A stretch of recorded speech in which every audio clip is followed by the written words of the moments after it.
The Book of Enoch mentions a secret meeting with the fallen angels on Mount Hermon. A lot of people don't realize that the Book of Enoch is taken seriously by the elite because the United Nations has a literal base on Mount Hermon. Yeah, they use models as Manchurian candidates. That's like a real thing. That's the idea of like what pharmakia is. You're in a suggested state because you're not in your right mind. And so it is interesting the way that MKUltra is associated with, you have these triggers to activate somebody, and this is what gets this person's mind into this state where they are literally controlled. A lot of MKUltra is about creating void spaces in people, and they're inserting demonic entities in there. If you look at CERN, it's basically a massive facility in Geneva, Switzerland. They're basically trying to open portals to let these entities come through our realm. I saw that there was a big statue of Shiva, who's a Hindu god, out in the front, and Shiva is called the Destroyer. They call him Apollyon, who's also mentioned in the Book of Revelation as a destroyer. It is weird that Apollyon being the destroyer, even Apollo is associated with locusts. Yeah. He was a god of plague. So who is the king of the bottomless pit over locusts? They're trying to like hijack their way into the bottomless pit. It's absolutely terrifying.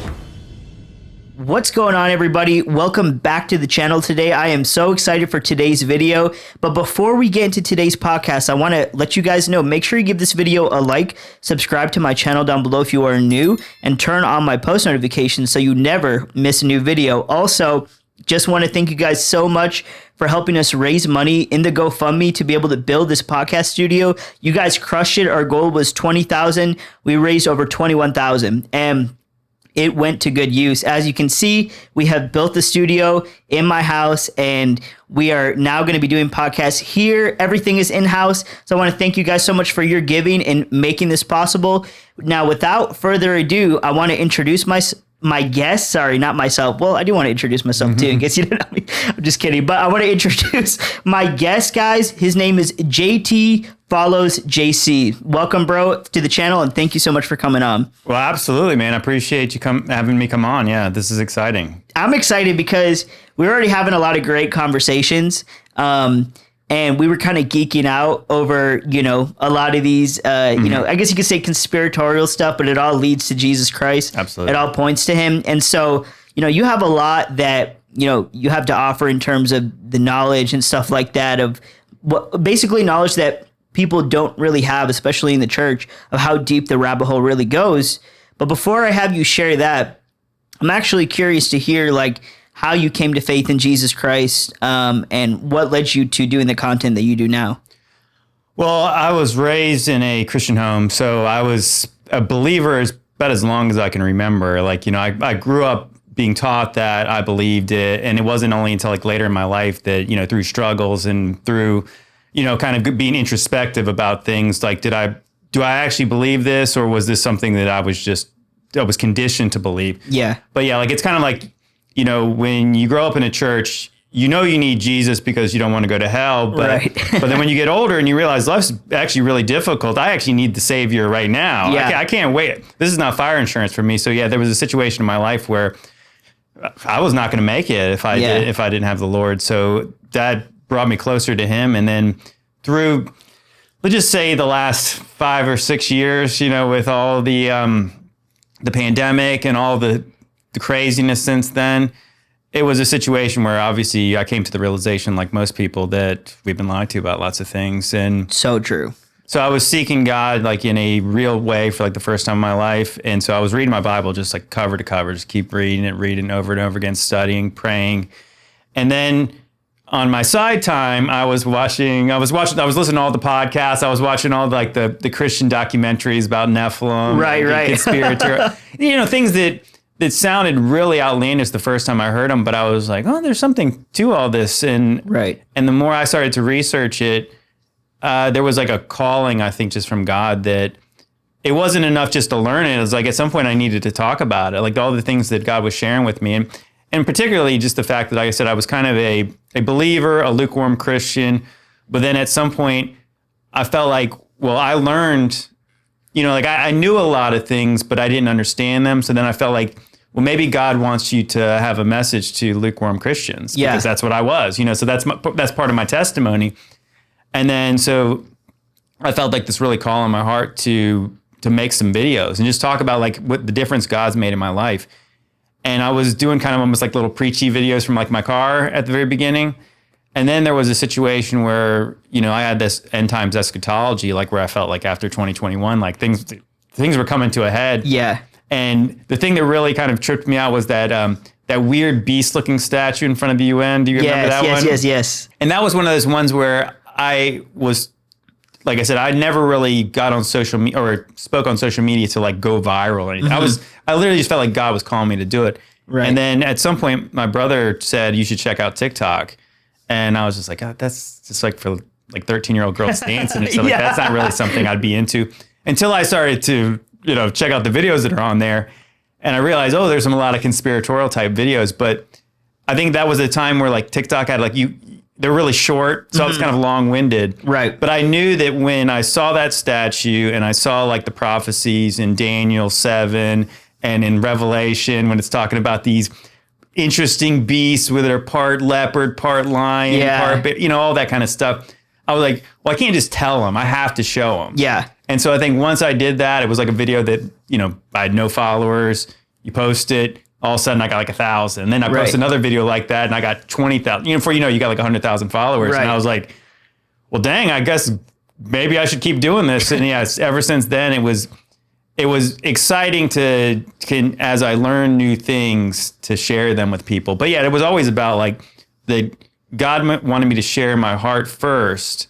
So that's why it's always been about Jesus and like despite, like that people might not make sense of all the stuff that I do talk about. Mm-hmm. But all the conspiracies to me are like pointing out lies that we've been told, but it always leads back to there is truth. Yes. And so what's the truth?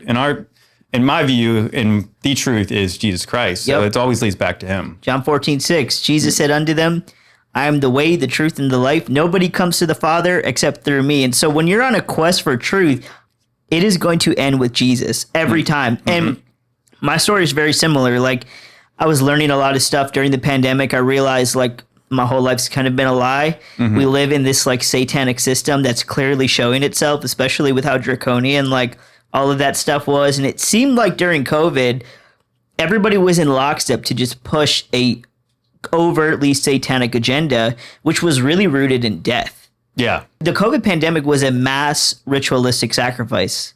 Mm-hmm. It was basically like an energy harvesting ritual as long as shedding real blood.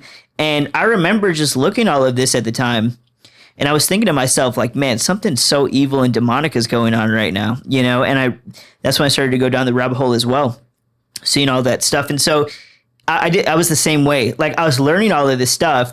I just became a Christian, and I'm like, I need to share this with people because, like, this is real. Like, I'm not just making up stories to go viral. Like, this is real, and people need to know about this. Yeah. So I can sense that a lot in your content as well. It kind of reminds me of, like, what I had set out to do as well when I first became a Christian. Yeah, well, especially when you're talking about, like, that time, like 2020, 2021, everything was such fear-based. And so if you really think about how the Bible tells us not to be afraid and all the bad decisions people will make when they're afraid. Yeah. I mean, a lot of decisions people regret now because they were scared. Yes. And you think about how demonic that is. It's like because, these demons are like harvesting your energy. Yes. And so like they grow more powerful through your fear. And I think that's really, it's kind of like, like the Wizard of Oz. It's like we're going to pull back the curtain and see who's really behind all this stuff. And yeah, absolutely. I think that a lot of the stuff that I like to share with people would be that, you might not believe in my God, mm-hmm. and you might not even believe in the devil, right? But I'm going to show you that the people who run this place believe in him. Yes. And I'm going to show you that they believe it. So then if I show you enough reason to believe in this devil that's real, well, I'll point you to the one who's more powerful than the devil and the thing that's going to deliver you from this fear. Yes. Because I think that's the whole thing is that when you do find Christ in a real way, you can look into the darkness and not be afraid of it anymore. Because it's like the darkness fears the light. Absolutely. The light's not going to be overcome by the darkness. So a lot of the things that I learned, and I think that it's, sometimes it's like God is doing things long before you realize he's doing like little steps in your life, the things you kind of picked up along the way. And I think that's kind of the really cool thing that a lot of things just kind of made sense to me. And I'm like a person like that I want it to make sense. Right. It's like, in school, I'd be like, well, I don't, you listen to history class. It's like, does that really make sense to you? And so when you find out like the way history's been taught or the way the news being presented, you're seeing lies and you're like, okay, and you find out this conspiracy, you're like, actually, that makes a lot more sense than that. And I think that being able to point people back to that you have like this dichotomy where you have the light side and you have the dark side. Yep. It's like, and a lot of people are kind of trying to be in the middle, but like at some point you have to choose. And you have to choose because the devil owns the fence. Yeah. Satan owns the gray area. Yeah. That's why you see a lot of these movies, there's always the balance between good and evil, light and darkness. You look at even sci-fi movies, you look at like Star Wars, the dark side and, the good side of the force, basically, right? And you see that there's so much biblical messaging in all of these movies and people resonate with it because they know deep down that it's true. Yeah. Like, you even look at stuff like karma, which is a new age belief, but it comes from Galatians 6:7. Whatever a man sows, that he will also reap. And so a lot of these principles resonate with people because the Bible talks about in the book of Romans that God has written his law on our hearts like a tablet, like writings on a stone. And so what these people do, though, is they basically take all the biblical principles, they put it in the movies, they put it in the philosophy, they just omit God out of it. So that way people resonate with it, but then they don't know what it leads to.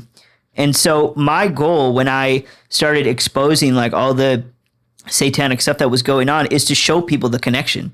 Yeah, because absolutely. What's the point of learning all this stuff if it's not going to point you to Christ? There's a lot of stuff like that. There's a lot of like new age fear-based stuff. And they know a lot of stuff too, like, about the Anunnaki and the reptilian stuff. But if it's not pointing you to Jesus, you learned it all in vain. Right. Well, I mean, obviously a big problem is Gnosticism. So like a lot of that's just about like salvation through knowledge. But we realize that that's a false view. Like it's only salvation through Christ. But I do think about how like when you're talking about the movies, it's that the reason why certain movies still resonate with us or always resonate, there's only like 3 different stories they're really telling typically because it's like there's this hero's journey. It's like those movies always give you the feels because there's something about it, about like a decision, you got a fork in the road, you do something, you overcome something, you do things you didn't think you could do. And I really started to think about that the more I kind of like researched like the Book of Enoch, Genesis 6, about these stories, the heroes of old, the men of renown. Yeah. And I started to connect that with like Greek mythology, Roman mythology, all the mythologies around the world. And you start to see it's like these stories, the reason why they do resonate still, the way they're still being told is because they did come from a true place. Yes. So it's not to say that Greek mythology is facts, but it's like, this is a perspective on something that actually happened. Yes. And it's the reason why it continues to be told today. And then you think about like in the movies, it's like, it's the same thing. These are different mythologies, but even the word mythology is been twisted into something that's not. It's like mythologies back in the day, for the way the Greeks understood it, would just be it's an oral tradition. It's meant to tell a moral and a religious message, a spiritual message. So it's not saying that it's false, right? But now the way they say, "Oh, that's a myth," so that means it never happened. It's like, no, actually, this means it did happen. And yes, obviously, it can be exaggerated, it could be twisted a little bit, but yeah.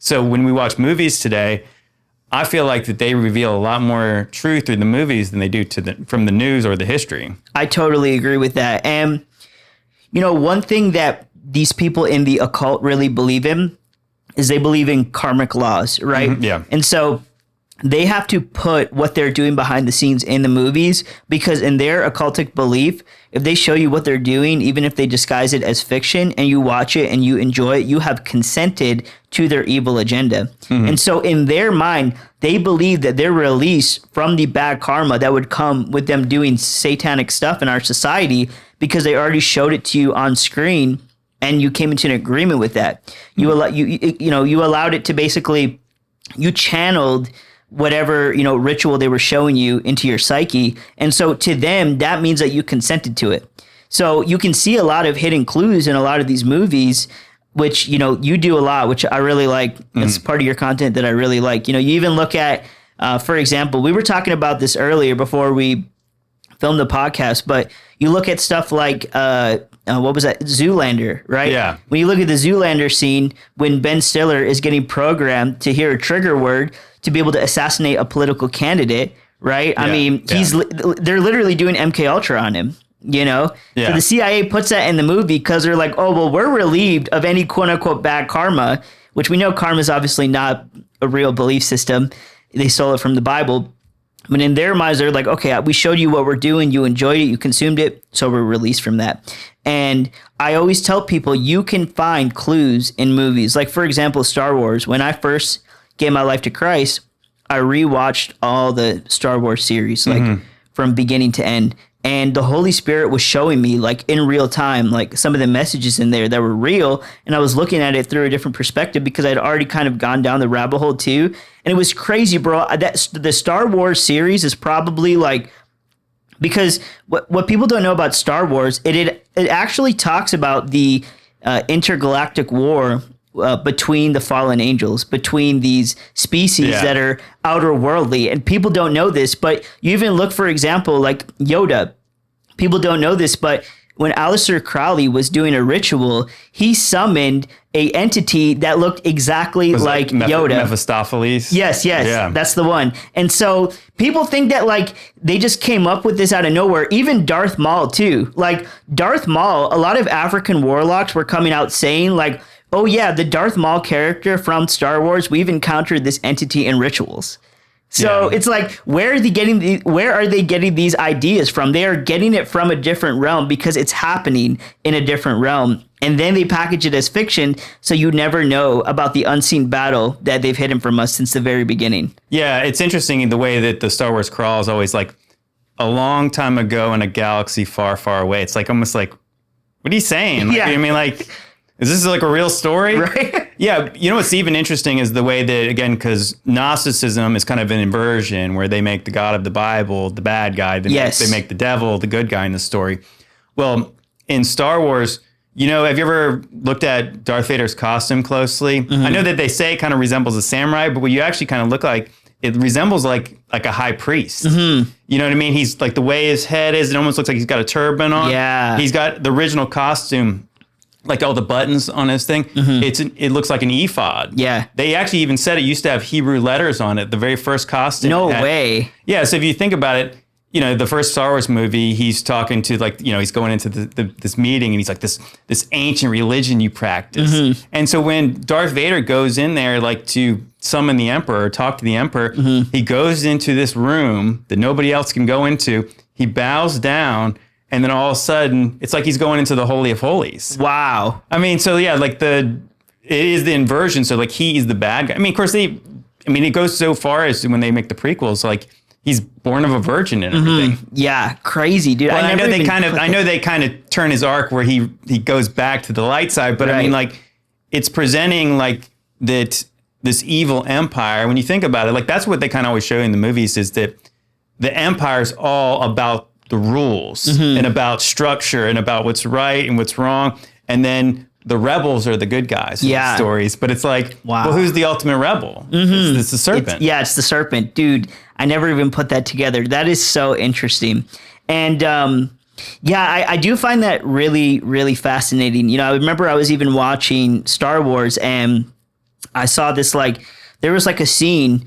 I'm trying to remember the character's name. He was a robot. And when you look in his eyes, there are like these reptilian slits in his eyes.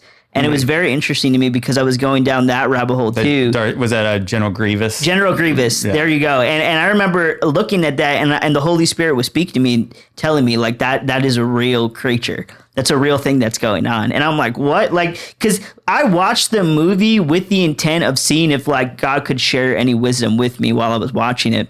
But that kind of goes back to the thing you were saying earlier about Loosh and energy harvesting, because I went down that rabbit hole too, especially when the whole reptilian stuff went down.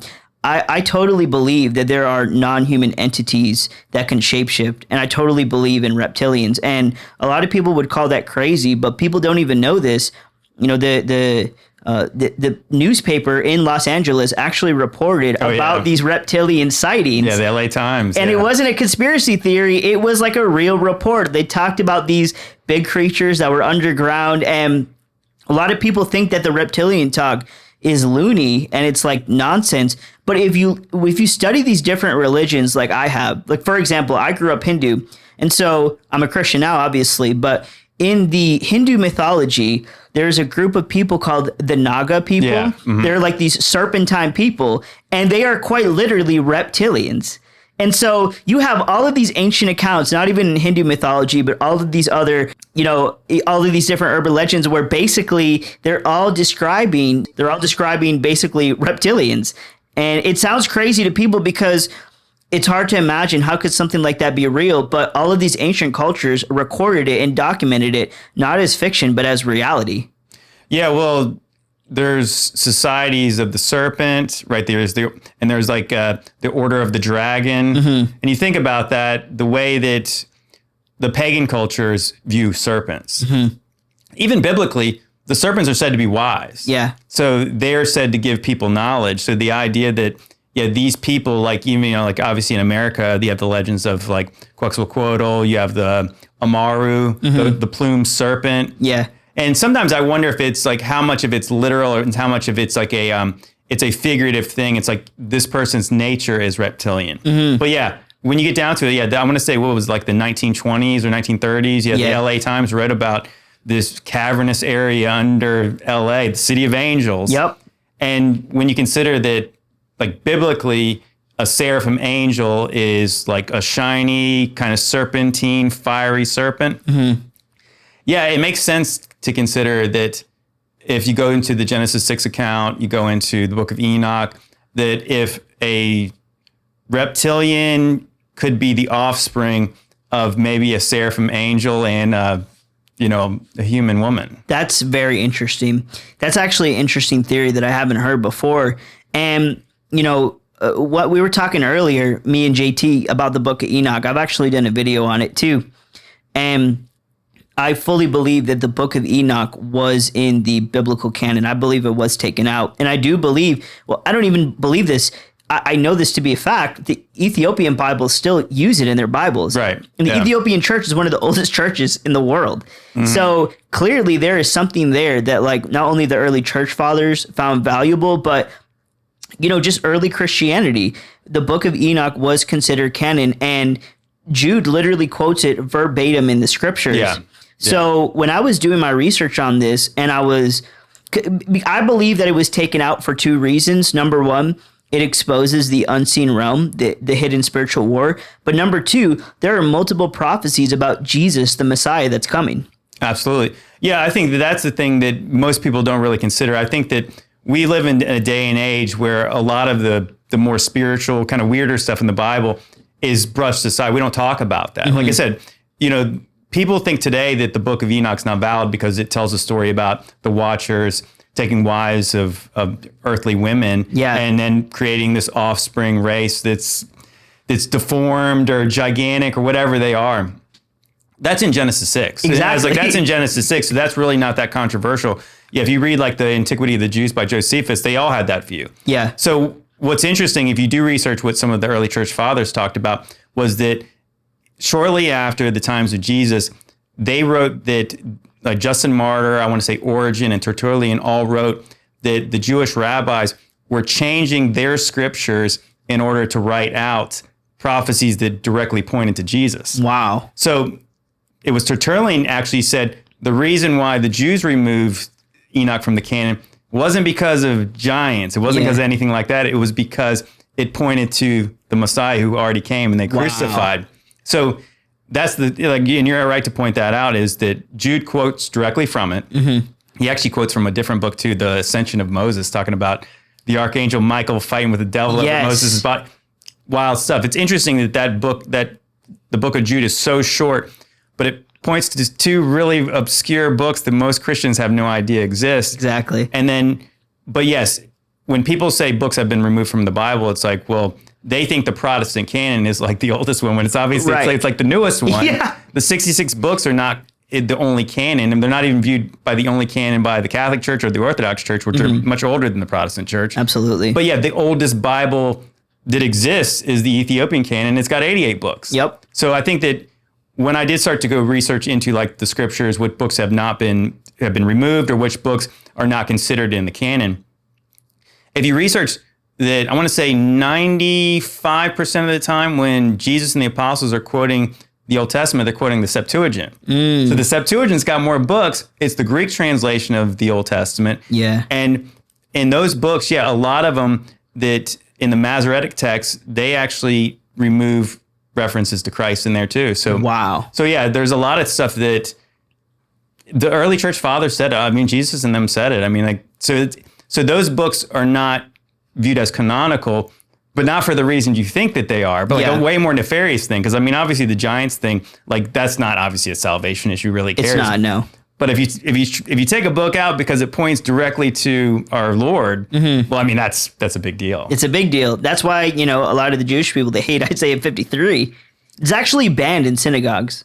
Isaiah 53 about the suffering servant. I mean, it's literally about Jesus. Yeah, absolutely. That would destroy their entire false belief system if they read that, because they'd realize, oh wait, the Messiah already came. It's not some sweaty old guy that we're waiting for with this like elongated, unkept beard. Like it's it's. I don't know. I've seen those posters before, like because every 5 years they have like a new like Messiah update where they're like, oh yeah, the Moshiach is coming, and it's just some like sweaty foul old guy, like, and I'm like, bro, this is not your Messiah, it's Jesus Christ, but that's a whole different, that's a different story. I kind of wanted to go back into the Book of Enoch, because I did a video about this a while ago, and people on my channel, they loved it. I did a really good breakdown of it, but, the Book of Enoch mentions about a secret meeting with the fallen angels on Mount Hermon. Yeah. And, a lot of people don't realize that the Book of Enoch is taken seriously by the elite, by the, I guess you could say globalist class, because the United Nations has a literal base on Mount Hermon. Yeah. So like crazy. When you're looking at these books, like the Book of Enoch, this isn't fiction. They're detailing real locations that the government is involved in capturing. And when you look at, I remember reading this passage in the Book of Enoch, and this is what really changed my walk forever, is there was a secret meeting with the fallen angels, and it was all of them who were obviously kicked out of heaven, and they created a pact, which this pact, by the way, was recovered. Like it's a real artifact that was recovered, and you can see the tablet still. It's damaged, but you can see it. And in this pact, they wrote on a tablet that, because they were going to suffer eternally, they made an agreement that they were going to work as hard as possible to take as many humans to hell with them as possible.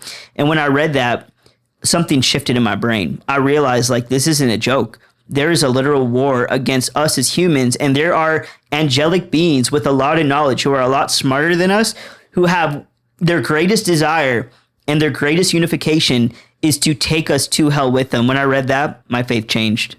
Yeah, it's really interesting. There's one part after when the Watchers, they're finally revealed as to be sinning, and I think Michael and one of the other archangels comes down there, but they want Enoch to intercede on their behalf to get them to be forgiven. Yeah. And obviously the Lord says, you should be interceding for man, not the other way around. Yeah. And at one point, it was like God rebukes them and says that they were seeking like earthly mysteries they're basically pointless.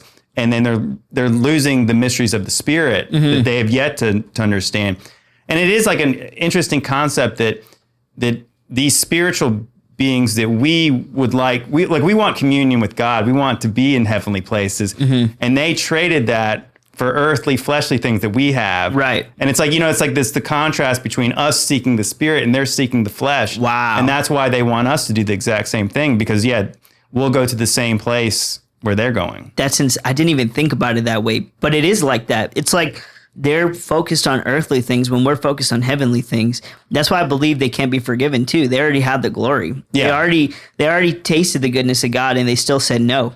We haven't even seen the Lord in his full glory yet, and they did, and they left their abode. And that is so interesting to think about, that like, and it's a tale as old as time, is like their lust for a woman is what destroyed them. Yeah, their lust. Well, they were seeking the flesh, and it's interesting that you brought up the fact earlier about like the idea of like karmic retribution, or like the revelation and the method they do in these movies.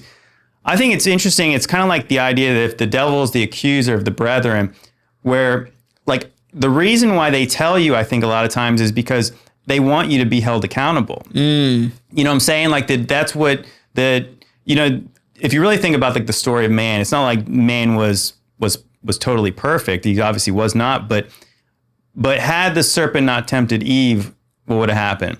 Right. And after that, the watchers gave man all kinds of more knowledge how to sin. So you think about it, it's like corrupting a child. And that's what they did. So they gave man the ability to sin more. Yeah. But obviously they were letting him know that he was sinning. So the thing is, like, so that's why we don't believe children go to hell, like, because they're not of the understanding. They're not accountable of that.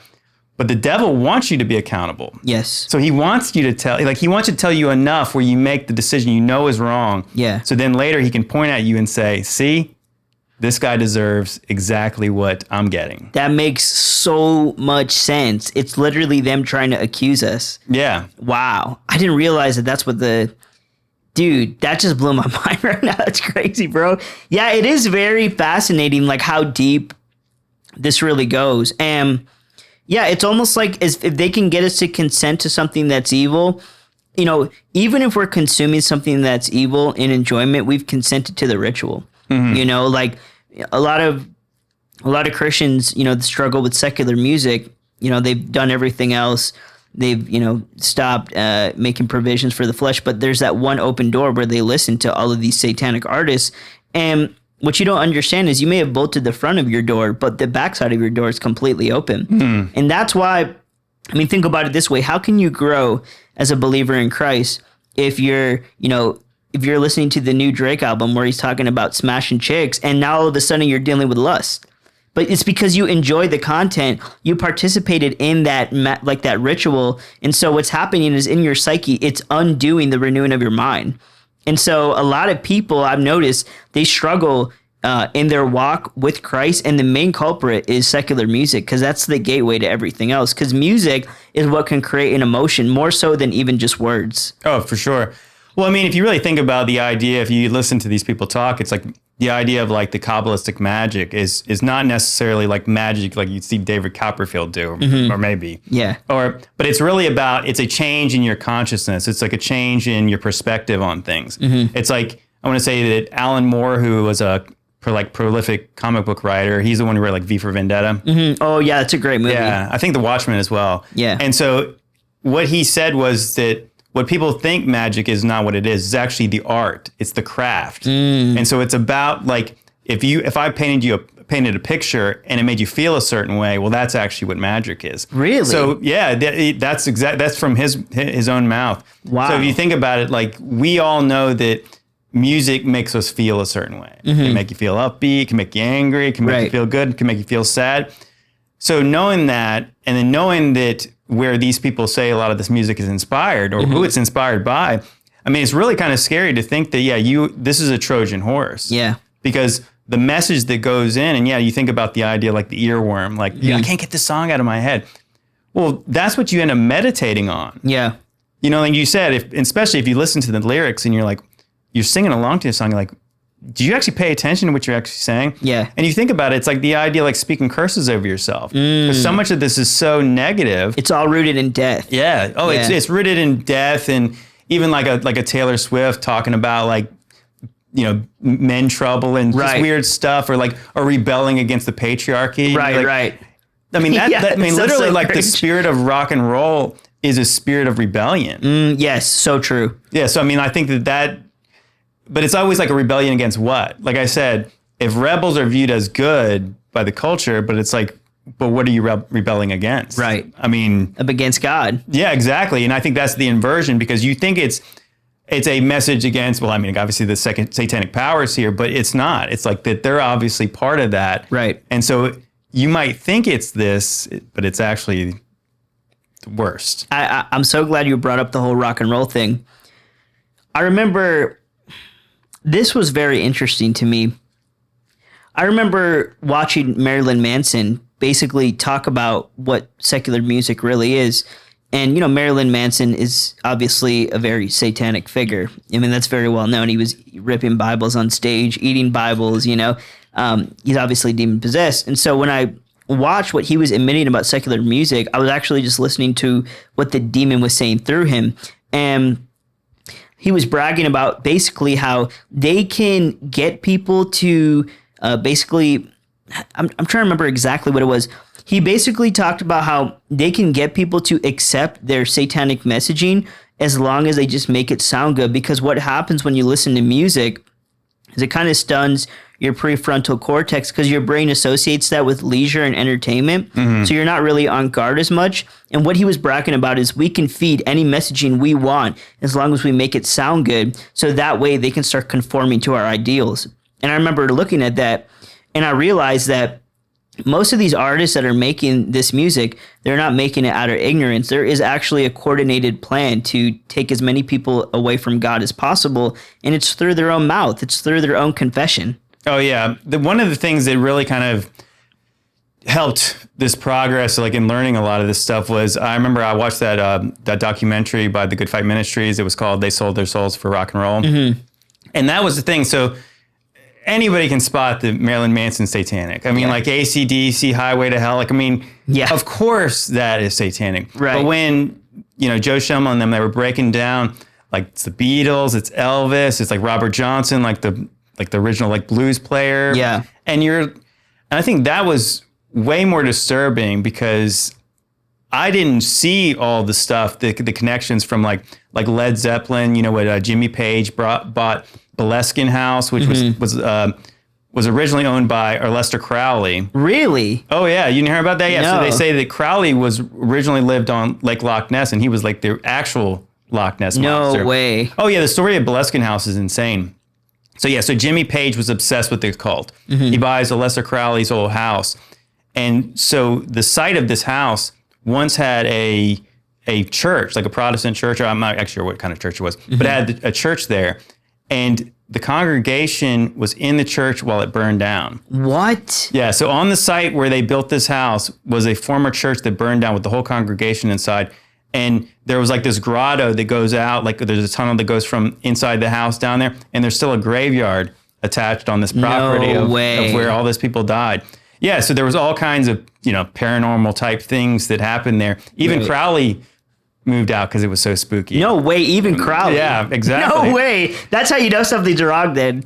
But yeah, the stuff with Jimmy Page and Led Zeppelin, I was totally freaked out because because once you see it, you're like, it was not even hidden. Like he's connected with Kenneth Anger and all these powerful occultists. I want to say that Kenneth Anger supposedly put a curse on Jimmy Page, and then basically his music career faded pretty fast after that. Yeah. They're famous Satanists, yeah. Guys, if God has blessed you through this ministry, I want to give you an opportunity to be a blessing back. For those who don't know, I do have a giving link that you can sow into. We are looking for monthly partners right now, but whether you want to be a monthly partner or sow a one-time seed, that's completely up to you. Any donation helps. So with that being said, guys, I'm going to put the giving link in the description, or you can scan the QR code right here on the screen. Once again, looking for monthly partners, but if you only want to sow one time, that's much appreciated too.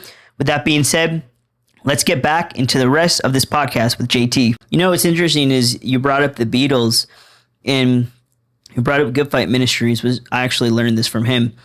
The Beatles were actually used by the satanic societies to introduce Hinduism to white people. That was kind of the goal, because they did a lot of these voyages, met with these yogis in India and stuff like that. They really tried to normalize the Hindu culture in the West. And if you look at where we get everything today, like yoga, new age, spirituality, majority of that was social engineering from the Beatles. Because, what Satan was looking at is for the longest time, white culture has been predominantly Christian for hundreds and hundreds of years. Yeah. And so the only way to get people to embrace something that is so foreign to them is if one of their own is doing it.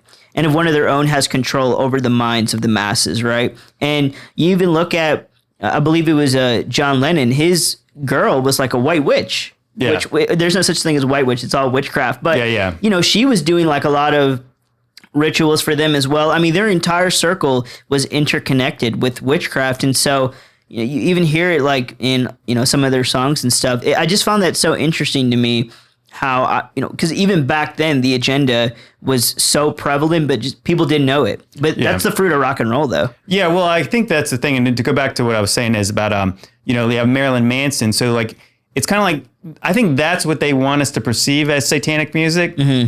They don't want us to perceive this because this is so in your face that you miss the subtle stuff, because it's like, yeah, witches are not always going to come around wearing like a pointy hat and black fingernails and all the looks of it.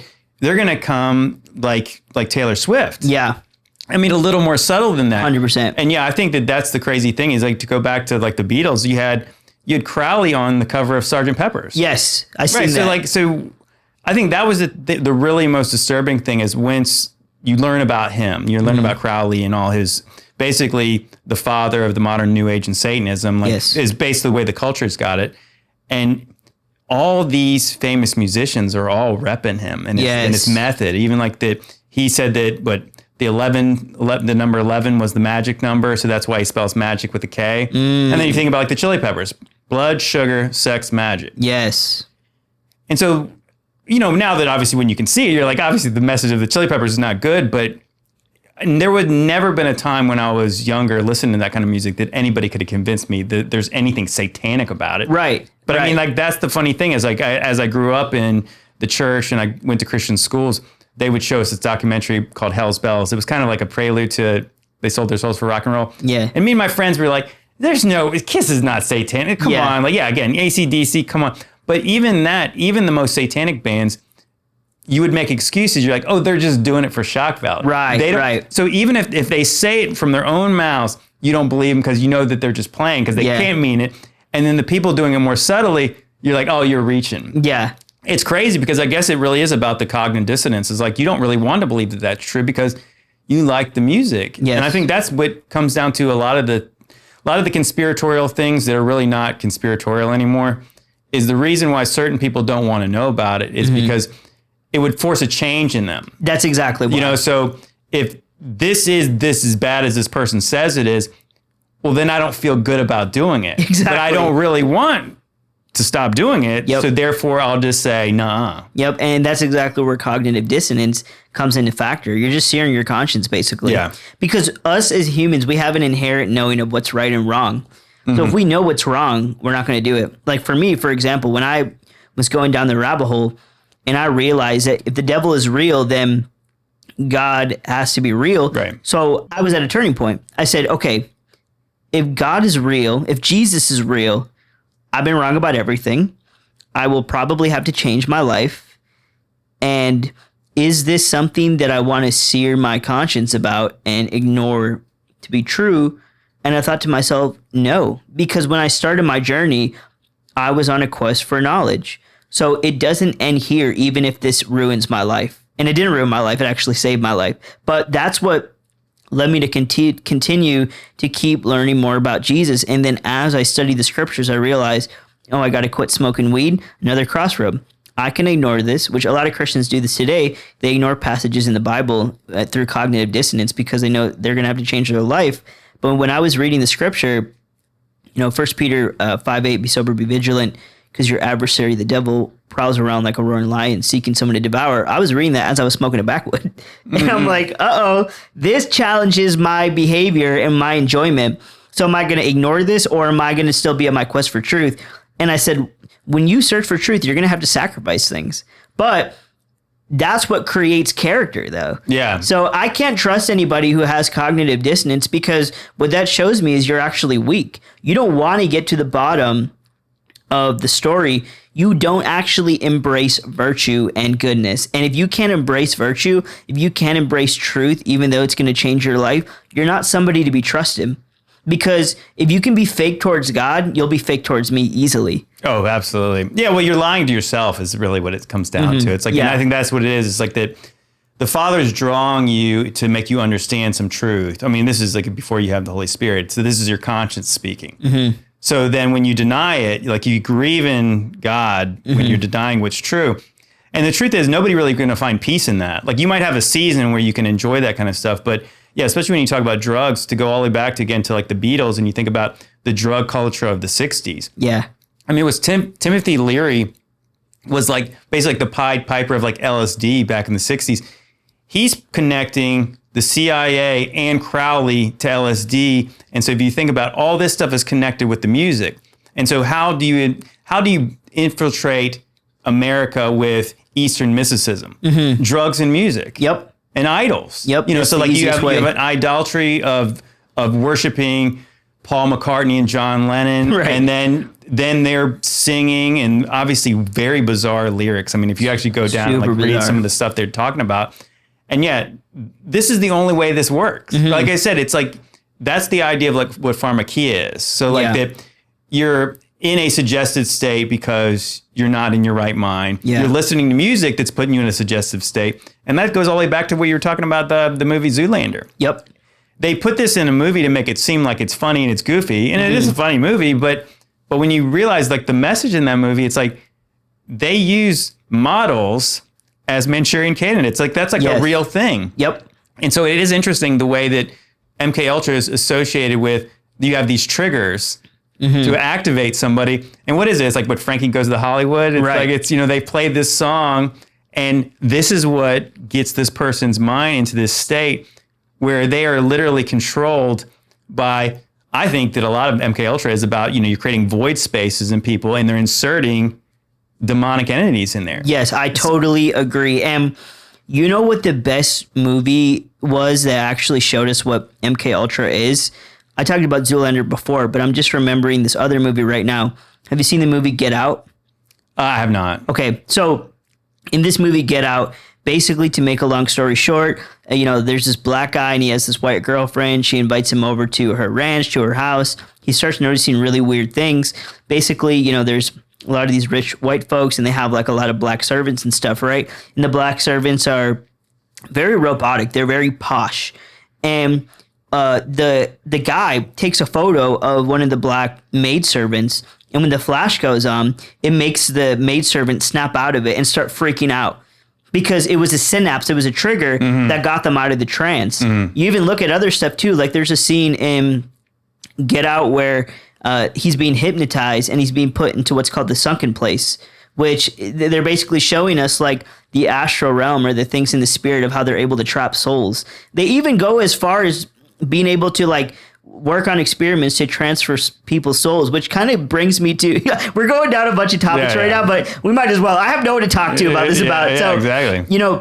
When I was reading the Epstein files, I had actually uncovered that, Epstein was talking to Deepak Chopra, and Deepak Chopra was able to introduce him to, other scientists and other neurologists on how to figure out how to transfer consciousness. So they actually successfully figured out how to swap people's souls, which to me is a mind-boggling idea, because in my mind, I'm like, how is that even possible? But these people have used the realm of free will so heavily, it's unbelievable. And there's even movies about it. There's even shows about it, like Black Mirror, for example, where, I don't know if you've seen the episode where, the woman goes to the museum. Have you seen that one? No. Okay. So basically this woman goes to the museum, and, in the museum, the main guy there who owns everything, he's giving her the tour, and he's explaining in a way that is entertaining to him on how he was able to basically swap people's souls and trap them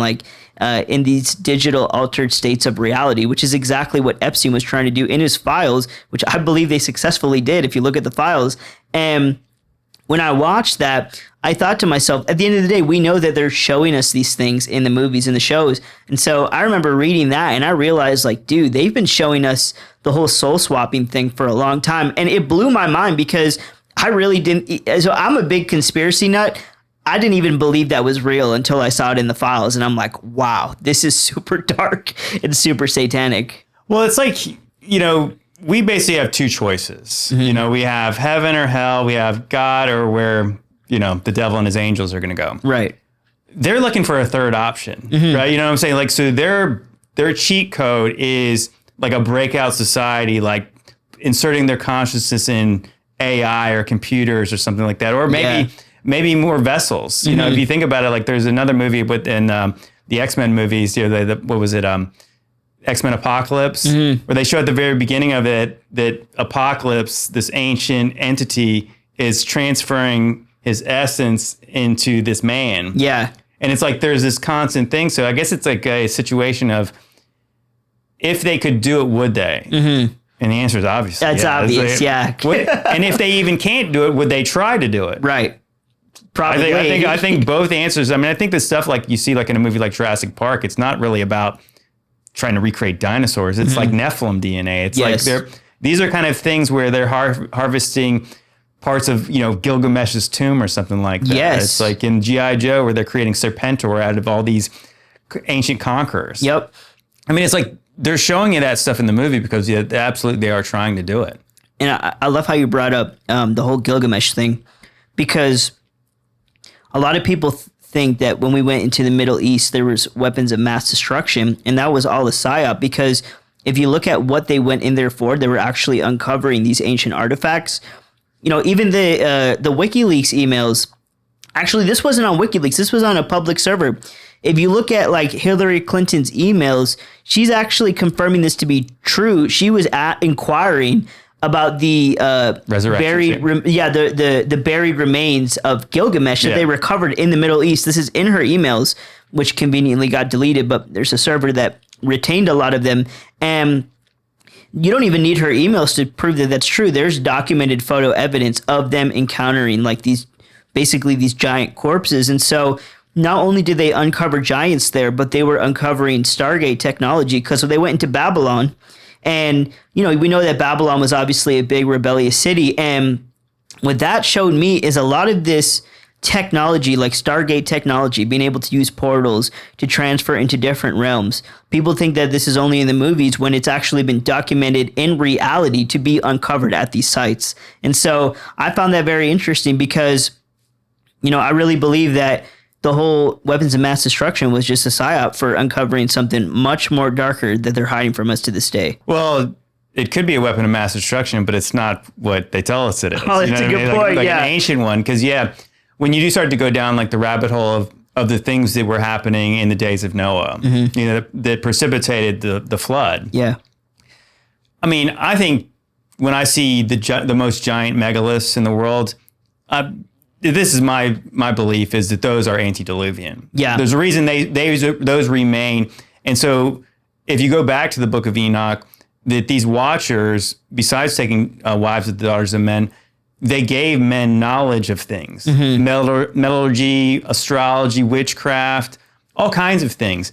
So with that knowledge that these people had before the flood, like, who knows what they could do? Yeah. I mean, so there's that movie Stargate that came out like in the 90s.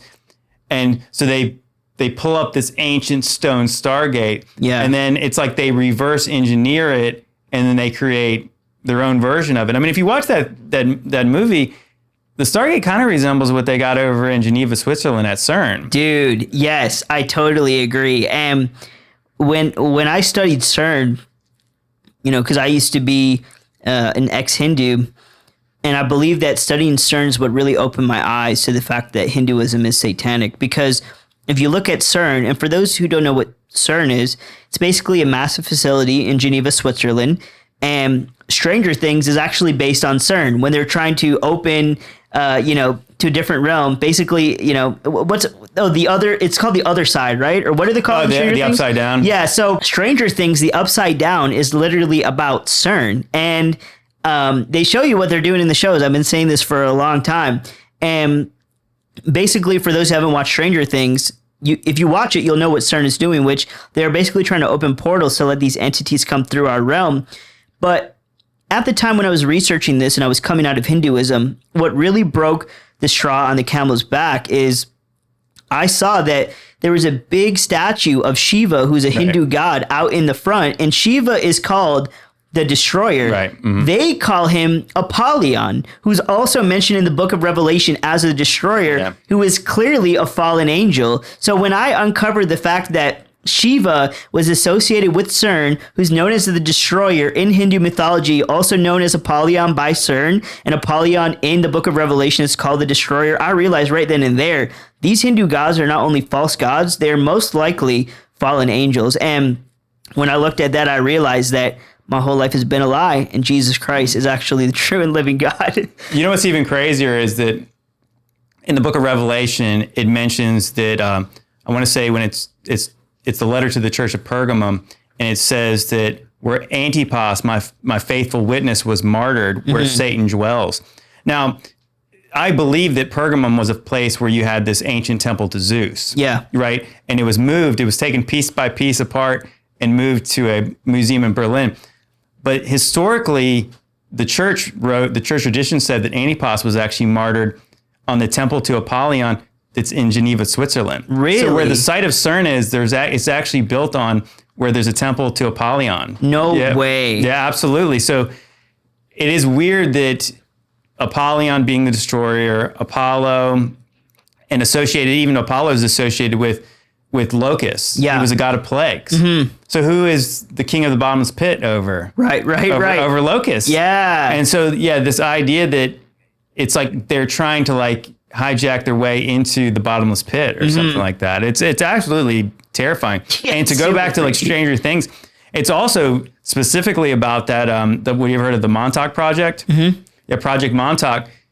It's all about like this idea that they're trying to get kids to astral project. Yes. And they're traumatizing kids. And I think the show is all about MKUltra. It actually is. They verified that it was about an MKUltra project. Oh, absolutely. I mean, the funny thing is that the early drafts of the show, it was just called Montauk. Wow. It was like two on the nose. And it was funny how they said that so many of different like networks passed on it when obviously they made a mistake, but it was like they didn't really want to touch that story because it's like I said, it's crazy. Like the first season really is like, it's mostly kind of the story of it. Even like 11 again, like 11 is like the magic number. Right. So going back to the occultic and stuff. they call her Elohim. Wow. And she's got like the magic powers. Unbelievable. And they originally had like a story about the Montauk Project where they called them the Montauk Boys. Mm-hmm.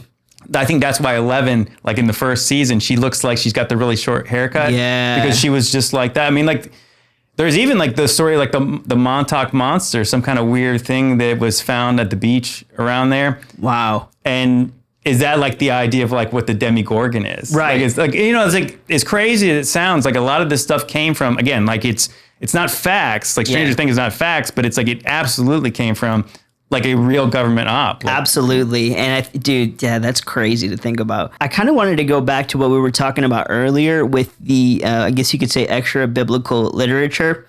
And we were talking earlier off camera, and I was like, we have to put this on the pod. You look at these extra biblical texts like the Testament of Solomon, I truly believe that it was removed from the Bible for many reasons. One of them being because if you look at the Gematria, Solomon is talking to this demon basically, and the demon is revealing to him the name of the Messiah through the Hebrew Gematria, which I believe, what was it again? Like 684? I think it was 644, which is interesting because I think that's the Gematria of Emmanuel, but Jesus is actually 888, which is interesting because that would be, the Gematria would be like for infinity. Mm-hmm. Wow, dude, yeah. He told me that and it blew my mind. When I was reading the Testament of Solomon, and for those who don't know what the Testament of Solomon is, I believe it was a real book written by Solomon. In fact, a lot of the rabbinical scholars kind of view that as literature to this day. But I was reading the Testament of Solomon because there's so many prophecies about Jesus, Emmanuel, God with us in the Hebrew Gematria, 684, just like you mentioned.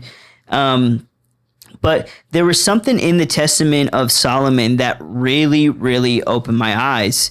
I remember reading it, and you kind of get to see Solomon's fall, right? Because it talks about it in the Bible a little bit, but not to the extent. It's alluded to, but it's really, there's no detail There's no details about it. And when you study it, you see that his fall was great. Like, Solomon went from basically being a servant of God to a whole warlock. Like, there was a moment where Solomon basically gets led astray by one of his wives. He's lusting after her, and, whoever was in charge over her at the time, I believe it was her father or something like that, basically said that he was not allowed to marry her unless he sacrificed 5 locusts to Moloch. And so what's so interesting is I was reading the Testament of Solomon, and he crushes the locust in his hands. And as soon as he does that, he says that he immediately felt the Spirit of God depart from him. Mm-hmm. And Solomon basically had power. In the Testament of Solomon, he had power over all of these demons because I believe it was Michael the archangel that comes down, gives him this ring, which was a typology for our authority in Christ. But in this ring, he basically has authority over these demons, even gets them to do their bidding. And I'm going to go on a different tangent from that because I want to share something that you might find interesting. But can King Solomon has this, ring. He has authority over all of these demons, the whole demonic kingdom. I really believe that he used them to actually build his temple, because his temple was massive, and it would make a lot of sense that it was built supernaturally. But that's a whole different story, different topic. But you see the stark contrast. In the beginning, Solomon finds favor with God. He has authority over all these demons. And so when he loses God's protection by sacrificing those locusts to Molech, the Spirit of God departs from him. He starts panicking because now he doesn't have God backing him, and all of these demons are pissed that he basically enslaved them for so long, to where now he basically turns schizophrenic. He's trying to figure out how he can ward himself off from the oncoming attack, because he's not protected by God anymore. And when I read that, I got a whole new revelation of what compromise looks like in the Christian walk, because when you're not living in compromise, you are under God's protection. But the moment that you the moment you raise idols in your heart and sacrifice to other idols, it could even be spiritually, not physically, you lose God's protection, you lose God's grace, and you realize that it wasn't you that was, you realize that it wasn't you that, were able to sustain yourself, protect yourself the whole time, but it was God himself. And when you're outside of God's protection, you are at mercy. You are at the mercy of the devil to basically do whatever he wants to you.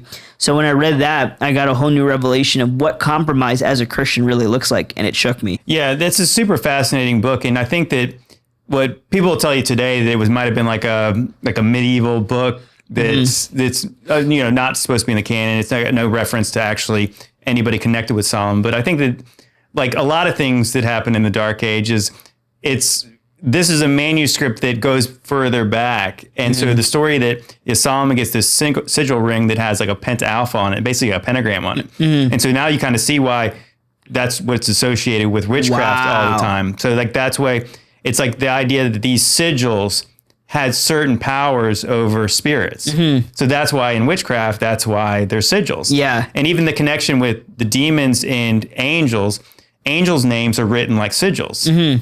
So this is why, like in the witchcraft, this is why these sigils are important. Yeah. But I think the interesting part, like from a biblical perspective, to maybe help validate that the book could be legitimate, is that we know that based on when Christ came, that he had power over the spirits. Well, that was prophesied to happen in that Testament of Solomon. Wow. Right. So that these certain demons would be they would have to submit to Emmanuel.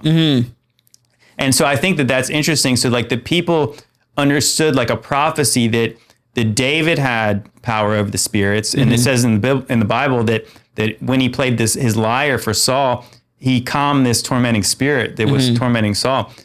Now it was said that Solomon also had power over demons. Yeah. But that's not in the biblical canon. So like it came from somewhere. Even in the writings of Josephus, he writes that the Pharisees were using some of the techniques they learned from Solomon in order to cast out demons. And I said, when you do think about when Jesus is performing his miracles and casting out demons, the Pharisees accuse him of using the power of Beelzebul, who's literally the prince of demons in the Testament of Solomon. So I kind of wonder about that idea that is every accusation admission. It's like, because the Pharisees are obviously appearing to be good. Yeah.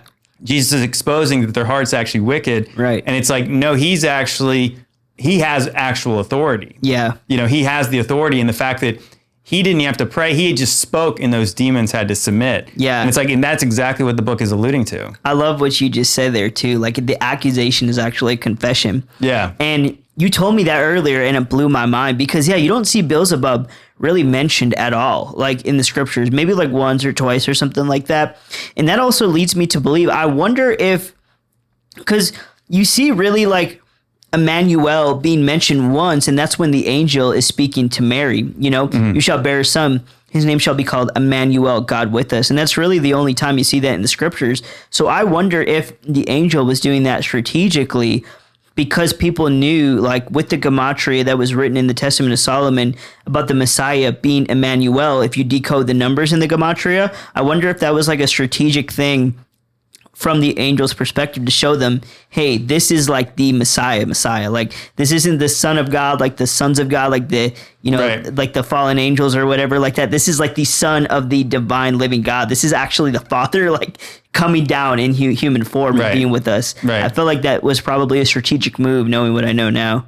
Yeah, absolutely. Yeah. I mean, nothing that is not done with a multitude of reasons the way God would do it. But yeah, I mean, I think it is interesting. Yeah, that name specifically keeps coming up in that book. And like obviously when it's revealed that Mary is going to give birth to a son who's God's son, the name Emmanuel, I mean, obviously it has to resonate there. Dude, this has been one of my favorite episodes I've ever done because like I don't feel crazy. Like you can keep up to pace with me, And honestly, like if we wanted to, this could go on for like what, 2-3 hours, 4 hours maybe.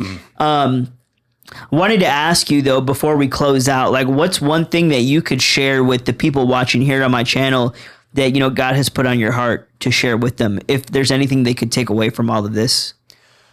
I guess the thing I like to talk about a lot is just that a lot of the conspiracies we look into, not everyone needs to know them. Yeah. And I think as people who watch this and they learn from the things that you're hearing today, this is not for everybody to share with everybody. Like, I think that God has made us to be a peculiar people, but I don't think he meant to be a weirdo. Like, like there's times where like people open it up where you can share more about things you've learned. But sometimes I think that we go too deep. You know what I'm saying? Like you have to come back up. And I always encourage people that when you do go down dark rabbit holes and you try to learn some of this stuff, you need to have more light. Yes. You need to stay in your word more, because it's kind of like the idea of being able to like spot a fake bill, right? Like a fake $100 bill. You got to know the real one. Yes. Better, so you know when you can identify the fake. So I encourage people that, it's some of the stuff is almost like the idea of like the satanic panic days or like the grandma. You don't need to know why. I mean, you can spot evil from a mile away. Right. And the difference is with some of the stuff that we shared today is that, yes, it's good to be able to discern between good and evil. It talks about in Hebrews. But it's also being able to discern between what's right and almost right. Yeah. And I think that the false light is the really dangerous part. So I would encourage people just to, if you can share about the code and the symbolism, stuff like that, it's good if you can lead people to Christ through that. Yes. Because otherwise you can just scare people and you're actually perpetuating what the enemy actually wants. Yep. So continue to point people toward Jesus and not just black pill them and scare them. I love that because there's no hope in the black pill if it doesn't lead you to Jesus. It's all doom and gloom, Absolutely.